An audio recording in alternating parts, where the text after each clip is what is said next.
Hello everyone. So what I have in the vise here is that ace padlock that I put serrations and stuff on, and I haven't picked it since then. So with standard pins, it was a challenging pick. I mean, it's only 5 pins and it doesn't have super crazy bitting, but I was so used to security pins and the spools and the feedback that you get that a standard lock can kind of almost kick your butt, if you don't. You can overset them pretty easy, thinking, oh, well, that's a click, I got one or two more, it's a serration. No. If you get more than one click, usually on a standard pin, then you've overset that sucker. But live and learn. But I like spools, and just to increase the security a little bit. But the main reason behind this video is not so much picking this lock. It's that I noticed that I'm getting up to 100 subscribers, and I really appreciate all of my subscribers. I like everyone that watches video. You don't have to necessarily be a subscriber, but being a subscriber lets me know, who a person is, and that's the only way you can do giveaways also, is if you have a subscriber list, because otherwise you can't track people down and stuff.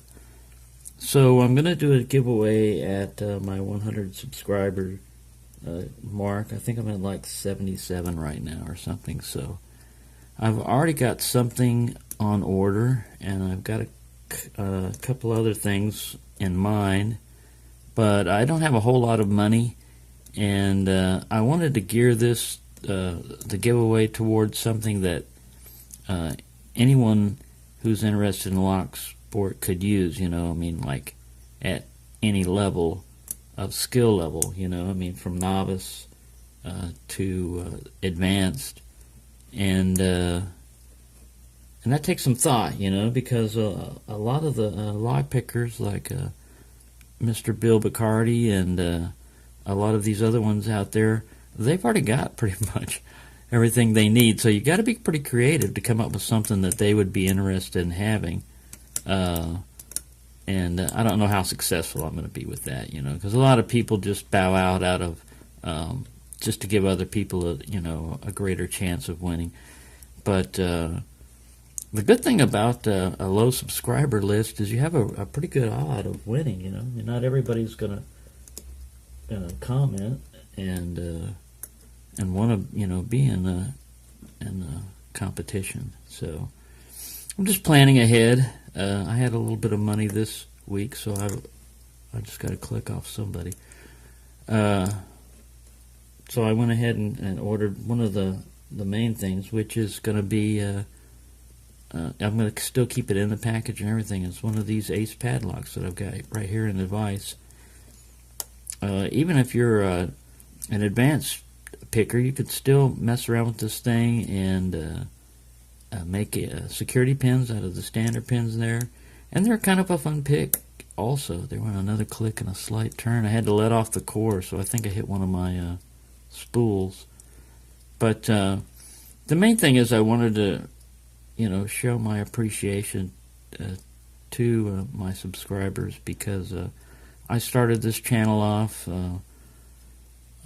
almost a year ago, but it was mainly just to document my progress in lock picking. I really didn't even know you could have subscribers and that people would actually be interested in what you were doing.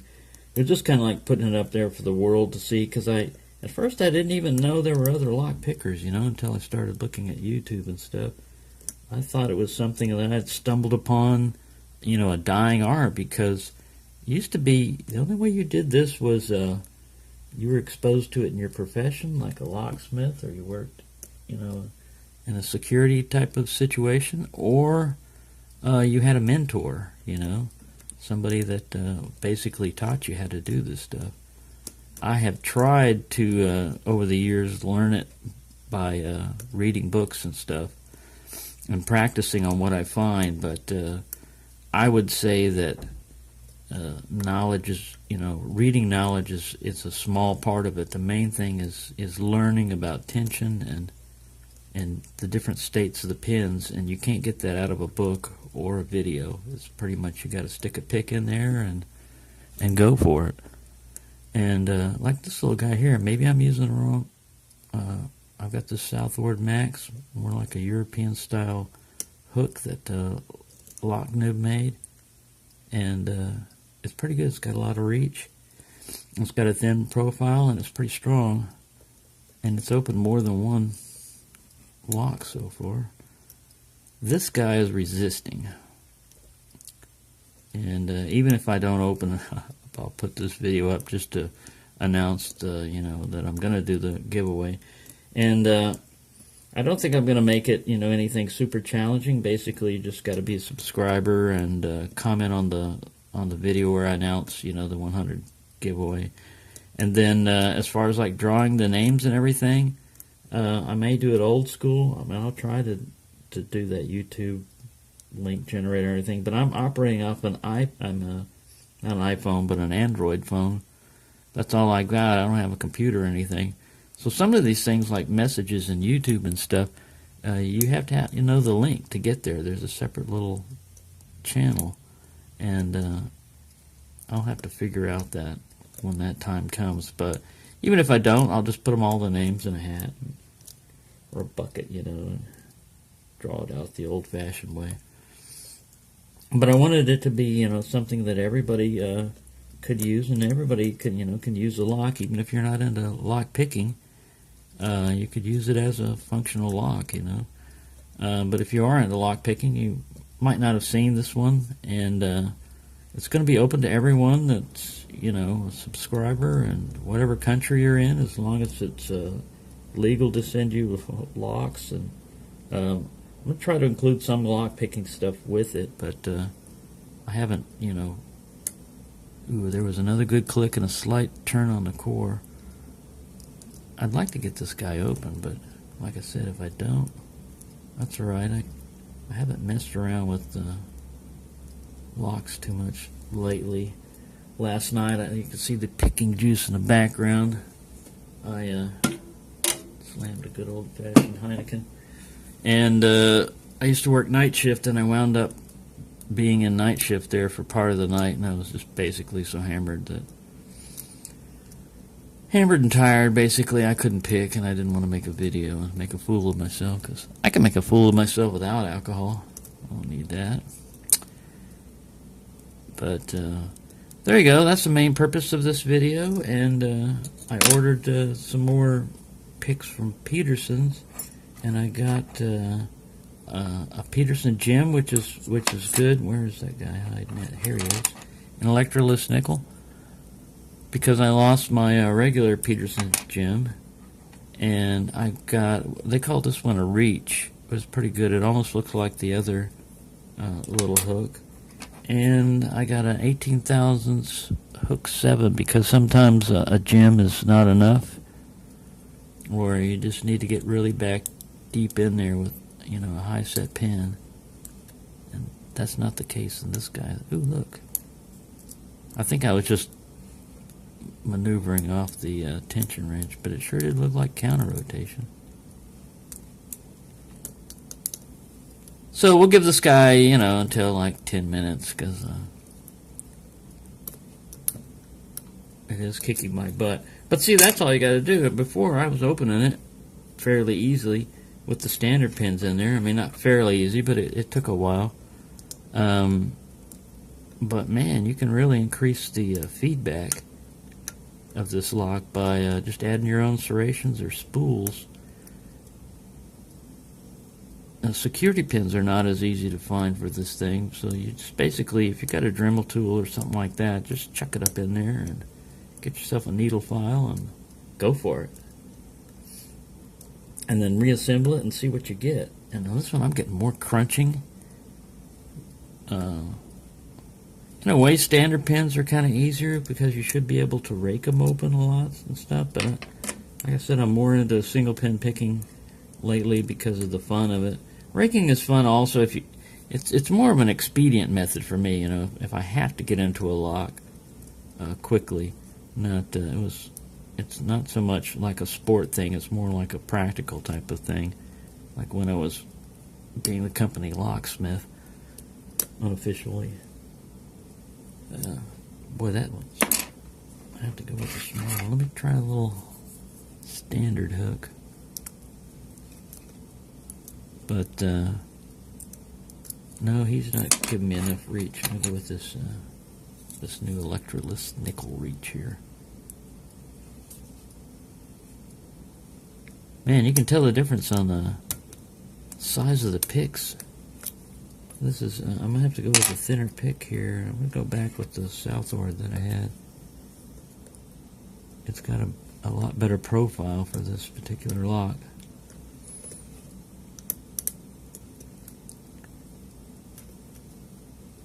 I was working on Steel Pinning's challenge lock the other day. I may put that video up. I didn't open it, but I was making comments and everything, and I had my hat on with the brim and everything, and of course my eyesight's bad, and I was getting up close, looking over my glasses, basically using my normal focal plane, which is almost my nose in the lock, and I turned my head, and I knocked the camera over. So the last shot you see is the camera aiming up at the ceiling. It's kind of funny. That's mainly the only reason why I put that one in there. It's funny, and just like this video here, I'm going to put up a non-successful one just because I have valuable information to share while I'm doing this. But I'll pull this guy out of the vise and show you what you're going to get. But I'm getting it from eBay. I'm buying another one of these basically from the same seller, and it's basically old new stock or whatever, or however you would want to phrase that, because it's never been opened, but the plastic may have some shelf damage or something like that. But the lock itself should be perfectly fine, and it'll have its keys, and I won't mess with it because I've got one right here, and this is a giveaway. This is for my subscribers because it's. I just want to show my appreciation, you know. I mean, a lot of times that's the main motivation for doing this, is you don't want to disappoint your people, you know, that are out there watching you. And I try to do a good job, but on some of these things, like this particular one, I'm failing miserably. But that happens. I'm not going to let it bother me too much. I like a lock that gives me a little bit of a challenge, and this one's giving me more than a little bit now because of those new pins that I put in there. Look, I back tension completely off. It doesn't feel like I had anybody set. I may go with top of the keyway tension the next time, but I was just doing this just for the hell of it because I can't really use that bottom ledge too much.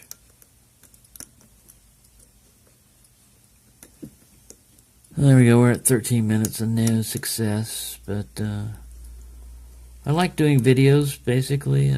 I like picking locks, and I don't like to pre-stage them, you know, or anything like that. I understand why people do that, but usually you're seeing what, if I'm working on a challenge, like for example, I'll tell you how many attempts I've tried to do to capture it on video, because I made the mistake one time of practicing on a challenge lock without the camera running, and I opened it, and that's not going to happen again. I want, if I get a challenge lock open, I want the camera rolling so that I don't mind picking it again, but I want to get that out of the way. Basically, is like, look, that's another one down, because I've only opened up 3 challenge locks so far. And I'm working on number 4, but number 4 is really challenging. There, and see, it doesn't even take a challenge lock. I can make my own, which I've just done. So, there you go. No success on opening this guy right now. I'm not really suffering from a hangover or anything, but it doesn't have super aggressive bidding or anything like that. and it's only 5 pins. But it's kicking my butt right now. I'm probably oversetting somebody. But I'll try them later on. Anyways, I hope everyone's having a good time. I hope everyone's feeling well. And watch out, the flu is going rampant in America. I got my flu shot, but they say it's only like 10 to 30% effective against this current strain, and it's killing people. It killed a 21-year-old bodybuilder here in like Fort Worth. Dallas has had like 28 deaths, and Fort Worth has had 3. But, you know, just be careful. If you do get the flu, even if you don't have insurance or anything, go to the hospital and get help. Thank you for watching, and everyone be healthy and well.